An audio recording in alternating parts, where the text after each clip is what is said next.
Hola, ¿qué tal? ¿Cómo estáis? ¿Cómo va todo? Bienvenidos a mi canal de YouTube de nuevo y también bienvenidos a los oyentes en formato podcast en la plataforma iVoox y desde hace poco también en Spotify, donde comparto algunos de los vídeos en formato audio.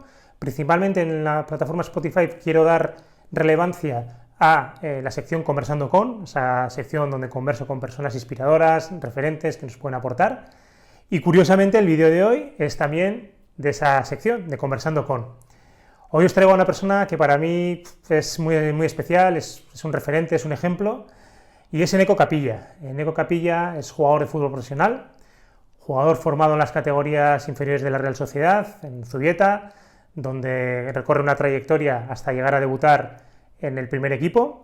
Luego sale cedido al Numancia en segunda división, vuelve a la Real, vuelve a salir cedido a la Cultural Leonesa y finalmente se desvincula de la Real para ir a una nueva aventura en Grecia, en la primera división de Grecia, en el Asteras de Trípoli, donde ya lleva 3 temporadas. Bueno, con él vamos a conversar de su trayectoria, vamos a conversar de coaching, nos va a dar su testimonio de lo que para él es un proceso de coaching, qué es lo que ha aprendido, qué es lo que valora de ese proceso. Vamos a hablar también de la gestión de equipos, de cómo gestionan los entrenadores los equipos, vamos a hablar del éxito, vamos a hablar de la gestión de las lesiones y vamos a hablar también un poco de cómo se prepara para un futuro, para el futuro cuando termine su época como jugador.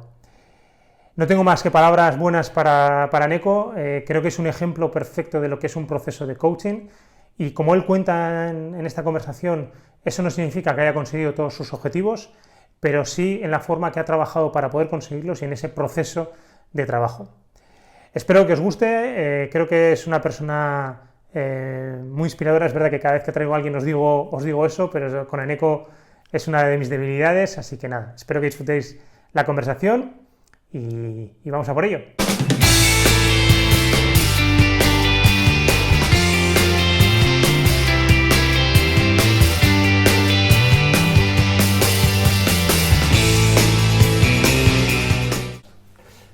Hola, ¿qué tal? ¿Cómo estáis? Bienvenidos a mi canal de YouTube de nuevo, bienvenidos también a los oyentes de la plataforma iVoox en formato podcast. Hoy volvemos con una sección de Conversando con, y además con una persona, como os comentaba en la introducción, a la que admiro un montón, que sea de los jugadores con los que he trabajado, que pueden rozar la perfección en el trabajo que venimos haciendo, y es Eneko Capilla. Bienvenido, Eneko. Buenas, muchas gracias, encantado de estar aquí. ¿Estamos de vacaciones ahora? Sí, nada, muy bien, ya bien. Disfrutando de las pocas semanas que quedan de vacaciones y enseguida a trabajar otra vez. Fenómeno. Bueno, como os comentaba en la introducción, Eneko actualmente es jugador de fútbol profesional, está jugando en la Liga Griega, en Primera División, jugador de la cantera de la Real Sociedad, y vamos a hablar con él un poco de la trayectoria que ha vivido hasta ahora, del mundo del coaching, cómo lo ha vivido. Es un jugador con el que llevo trabajando ya unos cuantos años, cuál es su experiencia con el mundo del coaching y algunos otros temas relacionados con el fútbol, con el éxito y un poco también la forma de vivir de los jugadores de fútbol. Así que nada, Eneko, si quieres, aunque yo he contado en la introducción un poco tu trayectoria, si nos cuentas un poco, pues yo creo que es del Antiguo, porque yo creo que el Antiguo es un club referente y que tiene su cierta polémica, pues hablar desde cuando empiezas, o incluso si quieres desde la playa. Sí, bueno, yo empecé jugando en la Icastola, en María en Biocha, y luego estuve en el Antiguoco, estuve en Benjamín y Alevín, estuve 3 o 4 años, y en cadetes ya, en infantil también, y en cadetes me fui a la Real. ¿Eso es años? ¿Qué son? ¿Eneko, cadete? Pues infantil son 12, 13, 14. Pues yo creo que con 14 años ya entras en la Real. Ya entro en la Real, en cadete honor, el primer año cadete. Perfecto. Y de ahí pues hago todo el recorrido de cadete juvenil y de ahí paso al Sanse.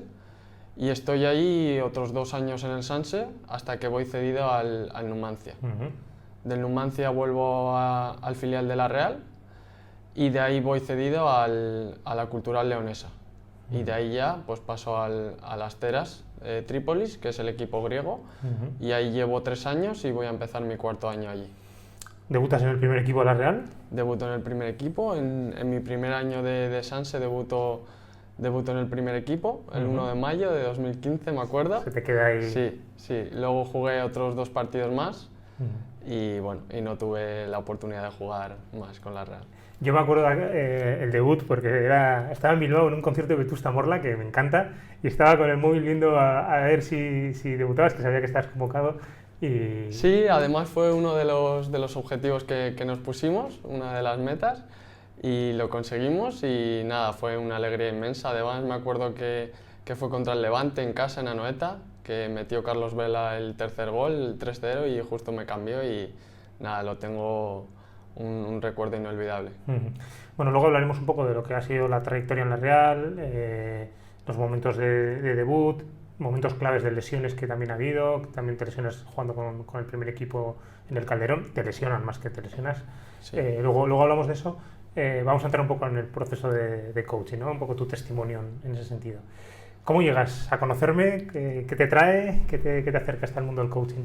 Sí, pues yo me acuerdo que estaba en juveniles de la Real, estábamos haciendo una gran temporada y bueno, yo tengo mucha relación con Joseba Barandi, un amigo en común que tenemos que es representante, y solía hablar mucho con él y me daba consejos y me comentó pues el tema del coaching, que él creía que para los futbolistas que era algo bueno, que creía que te podía sacar lo mejor de ti y tal. Y yo todo lo que sea mejorar siempre me ha gustado hacer cosas nuevas y bueno, y así te conocí, lo probé, me gustó, creo que he aprendido mucho y bueno, desde entonces pues han pasado ya 8 años, yo creo. Llevamos muchas temporadas trabajando juntos. Sí. Bueno, una de las cosas que iba a preguntar luego, pero ya que sale a colación, y además lo hemos comentado, el tema de cuando nosotros nos formamos en temas de coaching, muchas veces nos dicen que el coachee, en este caso serías tú, no se tiene que quedar anclado al coach y que la relación pues no tiene que ser tan duradera, ¿no?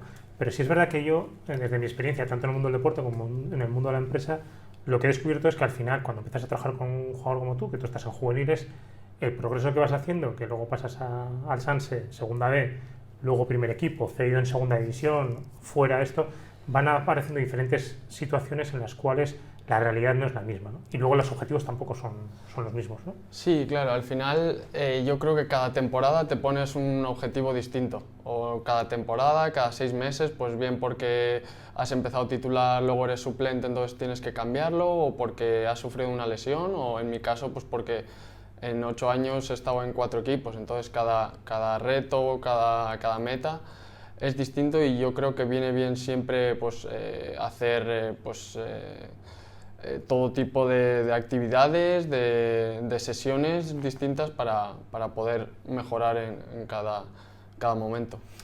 Cogiéndote eso, ¿qué te aporta el coaching en este sentido? Cada temporada que empezamos, ¿qué te aporta que sigamos trabajando? Bueno, más que nada lo que te he dicho, que cada temporada me pongo un objetivo y dentro de ese objetivo, bueno, una meta y dentro de esa meta distintos objetivos para poder conseguir esa meta. Entonces, si yo empiezo, por ejemplo, esta temporada nos vamos a poner una meta distinta a todas las temporadas anteriores. Entonces, pues eso ya te da un plus para poder continuar las sesiones de coaching, para querer mejorar, querer dar un paso más en tu carrera. Y yo creo que eso es lo que me lleva a seguir pues trabajando contigo en este caso. Me vienen 2 preguntas a la cabeza. Una es el hecho de, algunas me has comentado, ¿no? Cómo compañeros tuyos de diferentes equipos han destacado tu forma de afrontar diferentes situaciones, ¿no? Me acuerdo en el Numancia, que fue una temporada compleja, era un salto a segunda división, expectativas de jugar, hubo un momento pues, que no jugaste tanto. ¿Y cómo te reconocían otros compañeros tu actitud, tu forma de encarar esa suplencia, el no tener minutos? ¿Cómo ves esa parte? Sí, sobre todo me pasó lo que tú dices en el Numancia, pues que iba con expectativas de jugar, que quizás no jugué todo lo que hubiese querido. Y sí que es verdad que los compañeros me decían que estaban sorprendidos pues, de la actitud que tenía entrenando, que nunca estaba enfadado, que siempre lo estaba dando todo, incluso el entrenador me lo comentó. Y al final yo creo que eso, tú me ayudaste en este caso en ese proceso, en qué es lo importante. Si yo voy a estar enfadado y voy a jugar peor, voy a entrenar peor, al final me va a afectar a mí. Y yo lo que tenía que dar era el máximo y poner, no siempre buena cara, porque al final eso es imposible, pero al final centrarme en mí, en mi mejora. Y si yo cada día entreno mejor, a la larga va a ser mejor para mí. Entonces, pues gracias al coaching, en este caso contigo, pues he sabido manejar eso. Quizás si por mi forma de ser, si no llego a trabajarlo, pues igual me habría ido peor. Sí, lo que dices, no es cuestión de que no te moleste el no jugar o que no te enfade o que no tengas malos días, sino el hecho de cómo le das la respuesta a esa situación, ¿no? Claro, al final a ningún jugador nos gusta no jugar, pero eso no quiere decir que haya que estar enfadado todo el día.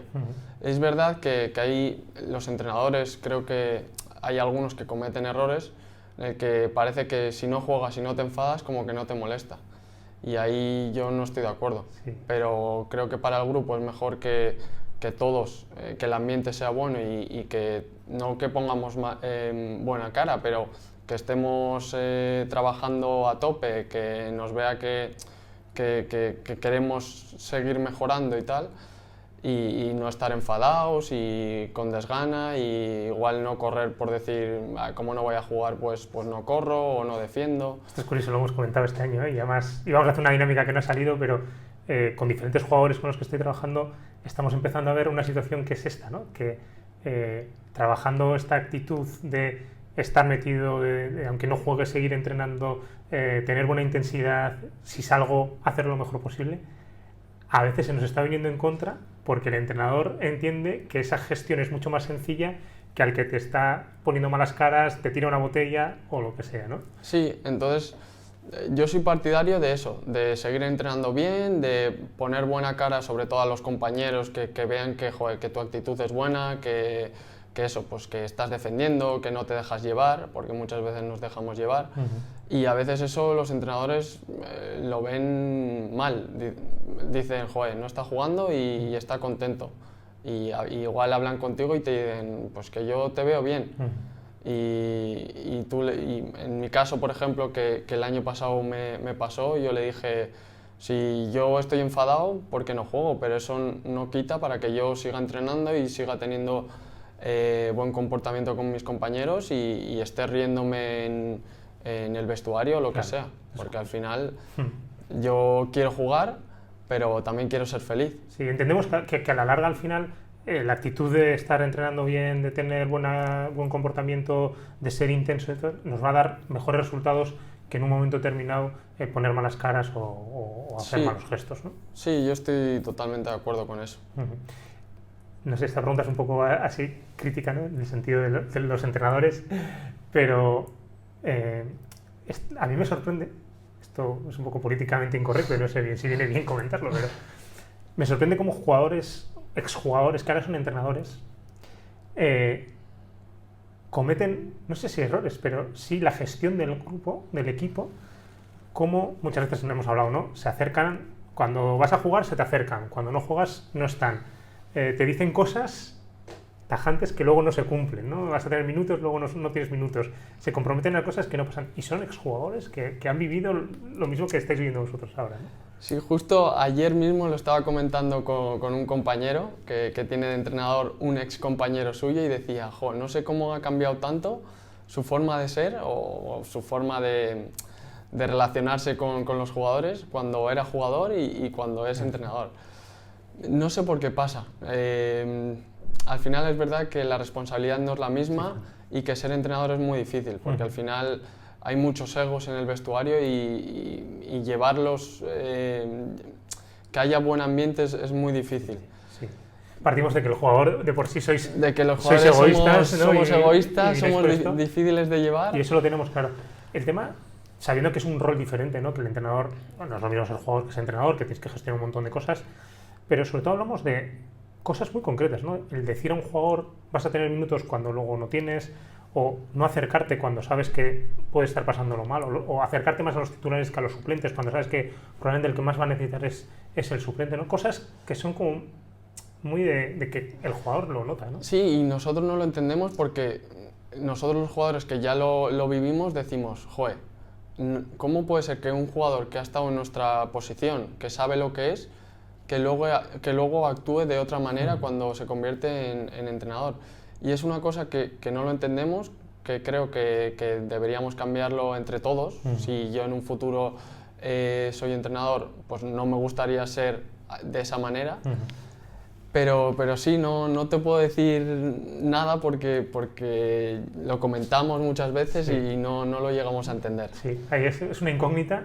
Partiendo de la base que los jugadores somos difíciles de llevar. Hay una parte que está clara, y esto también pasa en el mundo de la empresa, el tema de que cuando tú te promocionan y has sido compañero de alguien, hay una distancia sobre lo que eras, ¿no? Ya no tienes el mismo rol y puede haber una distancia. Pero hablamos de cosas como muy llamativas, ¿no? Sí, pues un jugador que está suplente y que necesita pues simplemente que hable que el entrenador hable con él, simplemente hablar. ¿Qué tal estás? Pues decirle claramente, pues mira, ahora no te está llegando la oportunidad, pues porque los otros están mejor o porque confío más en los otros ahora mismo, pero sigue trabajando porque te llegará o en un momento puede que te llegue, pero no asegurártelo y que luego no pase. Yo este año he tenido un jugador que ha tenido un entrenador de este pelo, o sea, mira, no te puedo decir nada, estás entrenando fenomenal, sigue así, ahora mismo estoy apostando por otros jugadores porque me están dando lo que quiero, estoy buscando esto, tú sigue entrenando para cuando llegue la oportunidad puedas estar preparado. Claro. O sea, ya te está reconociendo que estás entrenando bien y que luego aparte, oye, pues mira, ahora mismo no hay minutos y no te enfades por eso, porque al final, ahora vamos a la parte del jugador, sí que en el fútbol, sobre todo porque ahora hay más cambios, pero no es como en el baloncesto que puede haber igual más rotaciones, sí que la figura del suplente es como que no está integrada, ¿no? O sea, están los titulares y luego el resto, ¿no? Y parece que ese rol de suplente no es tan importante como el de titular, ¿no? Sí, parece eso, que hay 11 que juegan y como que los suplentes están como apartados, digamos. Y eso se nota mucho cuando yo hablo con compañeros que han tenido entrenadores que le han dado mucha importancia a los suplentes y que los suplentes como que se sentían parte del grupo, porque muchas veces parece que eres suplente y que no estás dentro del grupo. Que por ejemplo, yo tenía un compañero que ascendió de segunda a primera y que no lo celebró porque no sentía que había sido parte de ese ascenso. Claro. Y eso es difícil de llevar, Sí. es complicado. Sí, a mí me pasó también con un jugador que le pasó un poco lo mismo y yo leí críticas, pero claro, la gente no sabe todo lo que ha vivido detrás de todo eso. Claro. Claro que se alegraba del ascenso, es mejor que asciendas por muchos factores, tienes un ascenso, el dinero que también te vas a llevar, una serie de circunstancias, pero también es verdad que cuando tú has estado viviendo cosas en el vestuario que la gente no las ve, que te han dicho cosas que no se cumplen y que has visto comportamientos que no son lo que tú esperas de esto, pues al final eso todo lo llevas dentro y somos lo que decíamos antes, al final no es cuestión de estar siempre bien y tener siempre buena cara, sino el hecho de que intentar reaccionar de la mejor manera posible a las situaciones que van pasando. Claro, y lo que te he dicho antes, hay veces que los entrenadores no ayudan a que esos suplentes sigan trabajando, sigan estando contentos, sigan pues aprovechando las oportunidades porque el entrenador no les ayuda a estar metidos ahí. Sí, hemos hablado incluso en algún caso con algún jugador pues que puede haber el rol del primer entrenador, pues que sea un rol pues diferente, ¿no? Pues un poco más alejado a los jugadores, que se basa más en el juego, pero a veces tener un segundo entrenador que puede ser el que haga esa función de estar más cercano al jugador y que sepa cómo hacerlo, ¿no? Sí, en muchos equipos el segundo normalmente hace esa labor y parece que no, pero es muy importante tener un segundo que sea cercano con el jugador, que mantenga las distancias, por supuesto, pero que tenga esa cercanía, que pueda hablar con él, que el jugador tenga esa confianza con el segundo pues para poder hablar las cosas sin que sea luego un chivato, que también ha pasado, que dices, he hablado esto con el segundo, me ha venido el primero y no me ha echado la bronca, pero... Claro, ella pierde toda la confianza. Y ya pierde toda la confianza. Sí.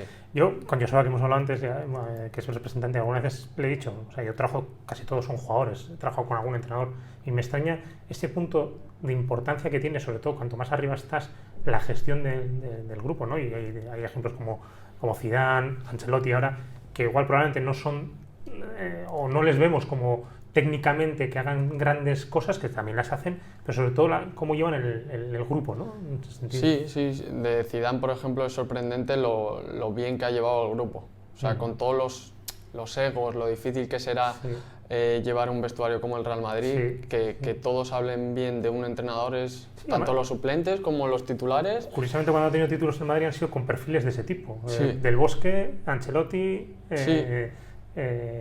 Zidane. Entonces, al final parece que en ese vestuario necesitas un gestor de... Sí, y más en esos equipos que al final la táctica es importante, lógicamente, sí. pero que al final tienen un nivel técnico que casi no les tienen ni que enseñar nada. Sí. Es más, llevar bien el grupo, Exacto. que todos estén contentos, que haya buen ambiente y tal, Ujú. más que el tema táctico. Ujú, ujú. Bueno, muy interesante. Estas preguntas no estaban previstas, pero están ahí. Pero sí son están saliendo como muy latentes últimamente en todos los procesos. Sí.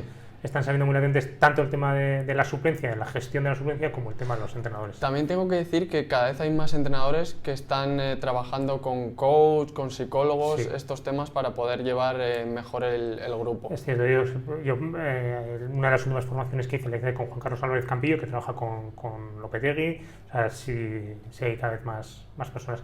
Creo que aquí también Marcelino trajo a un psicólogo en el Athletic.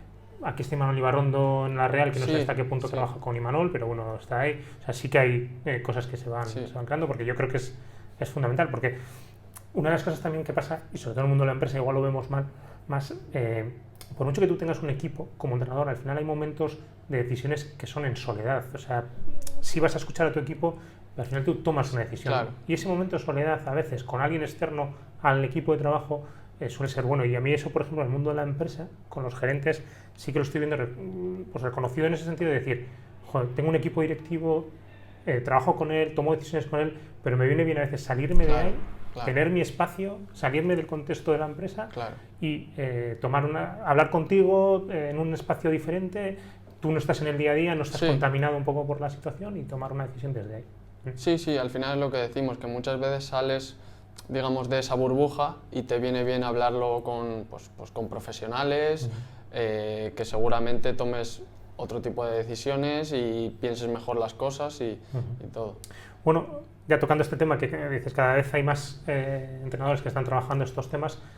Cada vez los jugadores estáis trabajando más, no solo esto, sino otras cosas, ¿no? Tanto la preparación física complementaria a lo que podéis hacer con el entrenador, fisios complementarios, nutricionistas complementarios. Cada vez esto se está profesionalizando mucho más, ¿no? Sí, al final estamos viendo que en los equipos se trabaja muy bien y, por ejemplo, en la Real Sociedad es increíble el trabajo que hacen, pero sí que es verdad que la gente cada vez está más preparada, entonces tú te tienes que preparar mejor y cada vez le damos más importancia, sobre todo por el boca a boca, porque al final si a un compañero le ha ido bien ir con un preparador físico o con un fisio o el tema de la alimentación, pues tú lo quieres probar para ver cómo lo ves, si tú notas mejoría o si en este caso queremos estar más preparados físicamente, pues vamos a un preparador físico externo para ponernos a tono. Y la verdad es que ya no solo en primera ni en segunda, sino en primera ref, segunda ref, en el extranjero, cada vez la gente quiere estar mejor tanto físicamente como mentalmente, tema de alimentación, entonces cada vez se está viendo más. Sí, al final no es una cuestión de categoría casi, es verdad que el jugador de primera división o de segunda división pues va a tener más posibilidades de tener al coach o al preparador físico o al nutricionista más días o lo que sea, pero es verdad que los jugadores de segunda ref, primera ref están en esa misma línea para poder llegar lo más arriba posible, ¿no? Sí, porque al final los futbolistas trabajamos 10, 15 años. Entonces, en esos 10, 15 años, cuanto mejor estés, más lejos vas a llegar.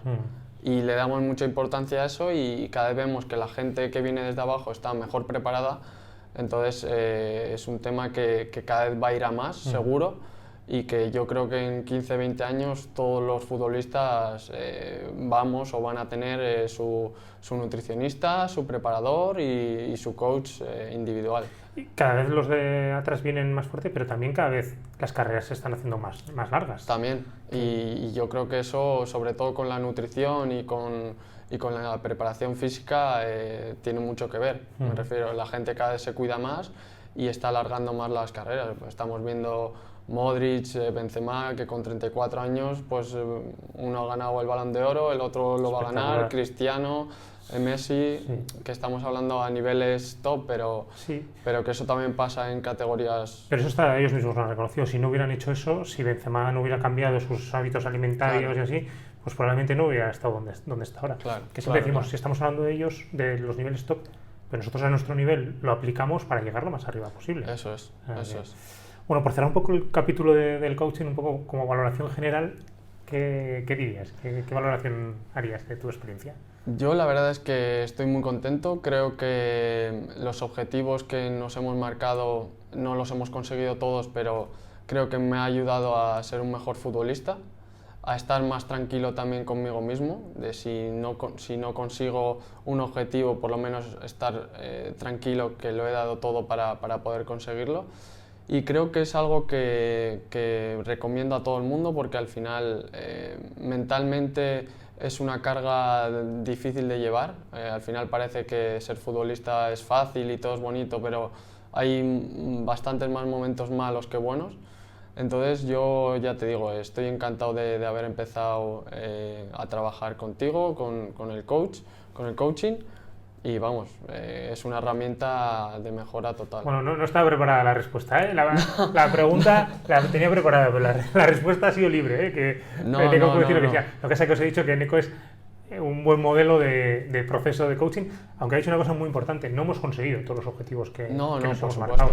Y antes también has matizado muy bien, ¿no? El tema de nos ponemos objetivos de resultado o metas de resultado ligadas a metas de rendimiento, ¿no? Que muchas veces incluso aplicando esas metas de rendimiento, pues el resultado a veces no llega, pero es lo que nos acerca a poder estar más cerca de eso. Pero lo que te comento, que con todos los compañeros que he estado hablando sobre coach, que ellos también trabajan, al final todos están contentos y cada vez veo a más compañeros trabajando con distintos coaches y que a todos les va bien, les funciona y que están contentos con ese trabajo que están haciendo. Qué bien. Bueno, cerramos este capítulo del coaching, y aunque luego han salido derivadas. Vamos a coger un poco lo que hemos hablado antes de tus lesiones, ¿no? Ha habido dos momentos que igual destacaría, que son una la lesión que te produces en el Calderón, que es una entrada terrorífica de Augusto Fernández, que te lesiona, que pensamos que iba a ser bastante más grave de lo que fue, y fue un momento crítico, ¿no? En ese momento estás entrando en el equipo, me acuerdo de ese partido que lo estás haciendo muy bien también. Sí. ¿Qué recuerdos tienes de aquel momento? Sí, bueno, yo tengo otra lesión anterior en juveniles, era juvenil de segundo año, que yo llevaba ya arrastrando bastante tiempo una pubalgia bastante grande, lo que pasa que no sabía lo que era. Y yo hasta que no lo hablo con los médicos, porque yo siempre he sido muy cabezón, de hasta no poder más, seguir. Y al final tuve que parar en juveniles y estuve 6 meses con pubalgia. Y bueno, ya le di la vuelta porque el año siguiente fue muy bueno en juveniles y tal. Y la siguiente lesión así grave fue en el Calderón, que además yo llevaba tiempo entrenando con el primer equipo de la Real, estaba en una dinámica pues, que entrenaba casi todos los días con ellos y estaba muy bien. Y además yo recuerdo que salí en el 78 en el Calderón, que jugué 12 minutos donde me encontré muy a gusto y estuve muy cómodo, y en el 93 pues me hizo esa entrada a gusto y me lesioné. Y sí que es verdad que tuvo mucha repercusión y bueno, al final no fue para tanto, creo que fueron 6 semanas, 6-7 semanas, pero a partir de ahí ya no volví a jugar con el primer equipo y esa misma temporada terminé jugando con el Sanse y no volví a jugar con el primer equipo, que bueno, que luego nunca se sabe, igual no me lesiono y tampoco llego a nada, pero bueno, sí que fue un momento clave en mi carrera. Sí, tenemos un poco ese recuerdo, ¿no? De estar en esa dinámica y luego no volver a ir. Sí. Y luego ya tienes igual la más grave, ¿no? El cruzado que tuviste en Grecia, también en un momento clave, en un momento que estás muy bien, que creo que ese mes estabas nominado a ser jugador de la liga, también sonando para clubes importantes, y pasa lo del cruzado. Sí, fue... Bueno, no voy a decir que fue peor ni mejor, pero bueno, fue una lesión de larga duración donde yo venía 4 meses jugando allí en la liga griega, donde estaba muy bien, estaba muy valorado porque estaba haciendo buenos partidos. Bueno, sí que es verdad que había algún interés de algún equipo y tal. Y en el mejor momento de mi carrera, digamos, pues salta un contrario, cae en mi rodilla y me lesionó el cruzado. ¿Cómo vives esta lesión que además luego has arrastrado algunas secuelas Sí, de la lesión? es verdad que como había tenido casos recientes de cruzados en el equipo, sobre todo Martín Merkeland, que me llevo muy bien con él y él, vamos, es un ejemplo en todo, al principio estaba con bastante motivación de decir, bueno, no pasa nada, esto se opera y en 6, 7, 8 meses estoy otra vez a mi mejor nivel, pues como había visto a Martín que volvió mejor casi que antes de la lesión, dije, bueno, pues yo vuelvo y ya está. Pero fue duro, porque me tuve que venir, bueno, me vine a España, me operé aquí y al mes de operarme pasó lo de la pandemia. Entonces tuve que estar 2 meses yo solo en casa, pues haciendo los ejercicios que me mandaban y eso, pero mis sensaciones no eran buenas y no poder hablar con el fisio cara a cara y que él me viese y fue duro. ¿Qué aprendizajes has sacado de las lesiones? Bueno, sobre todo cuando estés bien, disfrutarlo, porque muchas veces damos importancia pues, al ser titular, al que te cambian y te enfadas, o sea, no das importancia cuando estás bien y creo que eso es lo más importante, no enfadarte en los momentos en el que estás, digamos, disfrutando, trabajando en algo que te gusta, ir todos los días a entrenar, ver a tus compañeros, hablar con ellos, reírte, al final pasamos grandes momentos y creo que disfrutar de esos momentos. Eso a ti te ha ayudado mucho, ¿verdad? El tema Sí. de decir, jo, me dedico a lo que me gusta, estoy viviendo de esto, vengo a entrenar todos los días, esa parte Sí, te ha ayudado mucho. sí, porque se pasa muy mal. Cuando estás lesionado o estás en soledad, que al final vas a la ciudad deportiva y ves a tus compañeros, pero pasas muchas horas solo y es difícil. Y cuando estás bien y ver que estás con los compañeros, que te ríes, que sales a entrenar, que uno hace el gamba y te ríes, bueno, al final... Es curioso porque desgraciadamente yo he vivido algunas lesiones graves y muchas veces decís, ¿no? Yo lo único que quiero es volver a tener posibilidad de entrenar, estar bien físicamente, y cuando entréis en la rueda ya estéis otra vez con el tema de la titularidad, de que quiero jugar minutos y ya, nos olvidamos un poco de esa... Sí, y a mí me pasó, yo me acuerdo que empecé a entrenar y el primer mes y medio fue como, guau, qué bien estoy, me da igual jugar o no porque estoy entrenando y estoy disfrutando. Y ya cuando empiezas a entrar en convocatoria y ves que empiezas a jugar menos y tal, ya otra vez la cabeza te dice, joder, es que ahora quiero ser titular. Y te olvidas un poco de lo que ha pasado, ¿no? Entonces yo intento tener ese aprendizaje muy presente cada día y hay veces que, pues que te enfadas y como es normal, pero intento tenerlo muy en mente para que cuando pase alguna desgracia de lesiones, pues saber lo que es. Bueno, unido un poco a esto, vamos a hablar un poco de lo que es el éxito, ¿no? Hace no mucho leía en algún sitio, no me acuerdo dónde estaba la generación del 95 famosa de la Real, ¿no? Los que jugasteis la Champions, juvenil, dónde estaba toda esa generación, ¿no? Y decía, no lo llamaba fracaso, pero decía más o menos que ¿dónde están todos estos, no? Y yo pensaba, madre mía, Martín Merkeland, Bautista, Guridi, Odriozola, Sangali y tú, todos habéis debutado en el primer equipo de la Real Sociedad, si no me equivoco, no sé si me olvida alguno. Todos estáis jugando en el fútbol profesional, unos más o menos. Es verdad que igual os ha costado, incluso Álvaro Odriozola, que ahora está jugando titular, pero en el Madrid y en el Bayern no ha jugado prácticamente nada. Todos habéis llegado a fútbol profesional, vivís de lo que os gusta, que es el éxito, ¿no? Sí, al final... la sociedad en general, pues por ejemplo en Donosti, si sales de la cantera y tal, parece que si no juegas en la Real ya has fracasado, ¿no? Y parece fácil jugar en la Real, pero ¿cuántos juegan en la Real, no? Entonces, bueno, y cuando éramos cadetes, por ejemplo, nos venían jugadores de la Real y nos decían, oye, que si no jugáis en la Real, que no habéis fracasado, que el fútbol... se juega en todo el mundo y no por no triunfar aquí significa que hayáis trabajado, que hay más fútbol fuera de esto. Sí. Y es verdad que cuando luego estás metido ahí, todos los guipuzcoanos, todos los donostiarras queremos triunfar en la Real, porque es nuestro club, hemos estado desde pequeños ahí y parece que si no juegas que fracasas y que va, es todo lo contrario. Al final yo me he dado cuenta que en ningún momento, yo no me siento en ningún momento fracasado. Yo he debutado en la Real, he hecho todo lo que ha estado en mi mano para poder jugar ahí. Luego no he conseguido quedarme, pero ahora estoy viviendo, por ejemplo, en Grecia, en fútbol profesional también. Estoy viviendo del fútbol, de lo que me gusta y yo creo que así, pues todos los de la generación esa del 95. Sí. Bautista ha estado cedido por ahí, pero sigue viviendo del fútbol. Martín lo mismo, Luca ahora se ha ido al Cartagena, ha estado 3 o 4 años en la Real, con lo que... Y Álvaro y Guridi, pues más de lo mismo. Sí. No, al final, cuando trabajo con jugadores que venís de las canteras, ¿no? Claro que el camino recto es llegar al primer equipo y quedarte ahí, pero eso, los decimos, antes hablábamos, ¿cuántos jugadores de la cantera están jugando de manera titular? Pues este año Lenormand, que es su primer año prácticamente que está titular, y Oyarzábal.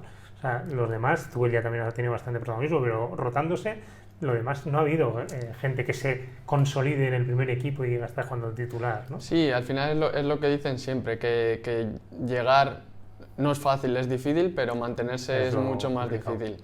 Y es verdad, y por eso digo que al final el éxito o el fracaso pues depende como lo mires. Exacto. Yo me siento un afortunado de haber podido jugar en la Real, de ahora poder vivir de esto y seguir así. Totalmente. Sí, lo que decía un poco que claro que el camino recto es ese, pero es que el fútbol profesional no es la Real, no es solo primera división, hay un montón. Segunda división aquí es brutal el nivel que hay, las categorías en otros países, o sea, hay un montón de caminos para poder llegar y sobre todo decir, yo estoy viviendo de esto, estoy viviendo de lo que me gusta, de disfrutar, que sois unos privilegiados en muchas cosas que muchas veces yo a algún jugador le digo, yo creo que no saben lo que es esto porque la vida real es muy diferente a lo que vivís con vuestras dificultades, también que antes has comentado, que no es nada sencillo, pero... Sí, por eso te digo que yo creo que al final el tema del fracaso y el éxito es más exterior que lo que vivimos nosotros, porque lo que te digo, parece que eso, pues te han echado de la Real, o ¿dónde estás? Pues estás jugando en Grecia, o estás jugando en otro sitio de España, y dices, pues qué mal, ¿no? Y yo siempre les digo, yo estoy encantado allí, es fútbol profesional, estoy jugando en estadios como el Panathinaikos, Olympiacos, y ojalá pueda seguir toda la vida así, otros 10 años así. Sí.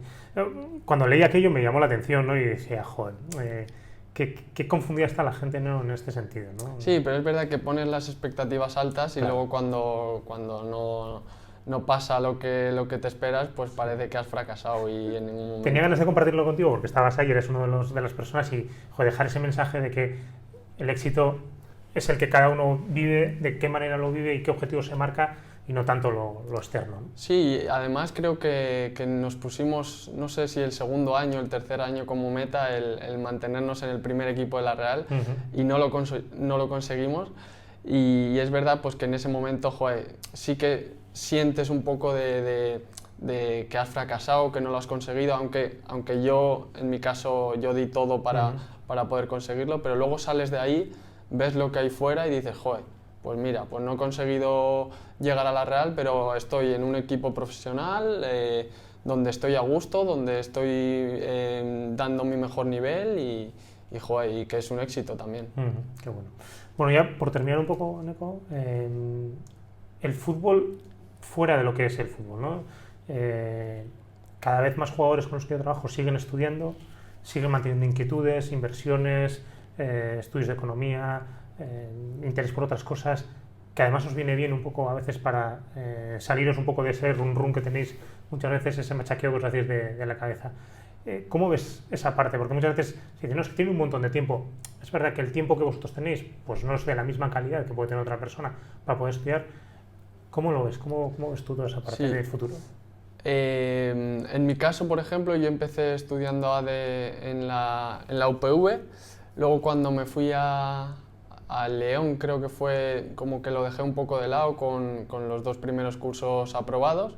Y ya cuando lo dejé de lado, un poco digamos como que lo dejé. Y este año, pues porque tenía tiempo y porque me apetecía y porque, bueno, porque quería hacer otras cosas, pues empecé otra vez a estudiar ADE y la verdad es que estoy muy contento porque creo que lo que dices tú, al final tenemos mucho tiempo, al final entrenamos a la mañana y las tardes las tenemos libres y creo que viene bien despejar la mente con otra cosa. Al final estamos, digamos, en una burbuja y nos relacionamos siempre con gente del fútbol y no paramos de hablar de fútbol y creo que tener pues, esos estudios donde aprendes muchísimas cosas, donde de cara a un futuro te puede dar pues, otro tipo de trabajo y relacionarte con gente que no tiene nada que ver con el fútbol, creo que eso te ayuda a liberar la mente. Y es verdad lo que dices, que cada vez los compañeros en el mundo del fútbol empiezan unos estudios distintos, sobre todo pues eso de economía, ADE, no sé, derecho también hay bastantes que estudian. Sí, porque ahí también hay una parte que hemos comentado en alguna otra entrevista, el tema del futuro de los jugadores, ¿no? En el mundo del fútbol ganáis un dinero que normalmente en la vida ordinaria no se gana de esa manera.